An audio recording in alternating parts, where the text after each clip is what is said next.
कई लोगों को हर मौसम में सर्दी जुकाम और कफ की परेशानी रहती है। इसके कारण वो कई बार काफी बीमार पड़ जाते हैं और लगातार वो इस समस्या से परेशान रहते हैं।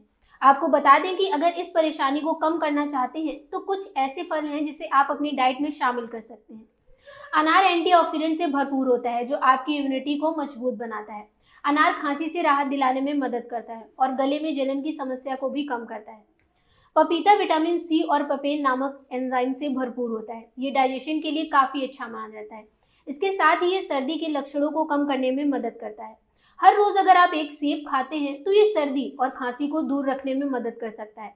सेब में फाइबर और विटामिन सी का अच्छा सोर्स होता है।